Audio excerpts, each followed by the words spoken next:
সাংসারিক জীবনে একটু সবর করো। ননদ জ্বালাতন করে, দেবর জ্বালাতন করে, উল্টা পাল্টা করে, অন্যায় করে, ওরা অবশ্যই অন্যায় করে, কিন্তু তুমি সবর করো। শুরুতেই অস্থির হয়ে সংসারটা ভেঙে ফেলো না। নদীর কূলের ঢেউ দেখে এত ভয় পেও না, সামনে অগ্রসর হও। ও কূলে যেতে হলে সামনে অগ্রসর হতে হবে। একটা পর্যায়ে দেখা যায় সব কর্তৃত্ব মহিলার হাতে আস। অলমোস্ট 99% ফ্যামিলিতে মুসলমানদের এই অবস্থা না, যে বুড়া বেচারা বাসায়ও জায়গা থাকে না, মসজিদে এসে বসে থাকে, মসজিদ থেকে বেরোতে চায় না। মুয়াজ্জিন সাহেব, খাদেম সাহেব বলে, চাচা বাসা যাবেন না, দরজা লাগাবো।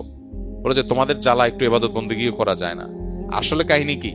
আসলে কাহিনী হলো বুড়ার বাসায় খাওন নাই, বেল নাই, ওখানে রাজত্ব কর্তৃত্ব সব দখল করে নিছে কে? বুড়ি। এখন বুড়া কি করবে? মসজিদে এসে বসে থাকে, চায়ের দোকানে বসে থাকে, বেল নেই। ও ভেতরের জগৎটা টোটাল বুড়ির।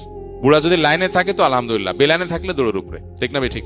আহা, কত সুন্দর। আর যাদের মধ্যে দিন নাই, ইসলাম নাই, আল্লাহর বিধানের বাইরে যারা নিজস্ব বিধান তৈরি করে নিয়েছে, তাদের করুণ পরিণতি তাদের সমাজে আপনি কান পাতলে প্রত্যেকটা সংসার থেকে আপনি গঙ্গানি শুনতে পারবেন। তাদের বেদনা, ব্যথা, ভালোবাসার অভিনয় আছে, শুধু মুস্কি হাসবে, এটা গিফট করবে, ওইটা গিফট করবে, কত নাটক, কত সিনেমা, কত কিছু, ভেতর থেকে কিছু নাই।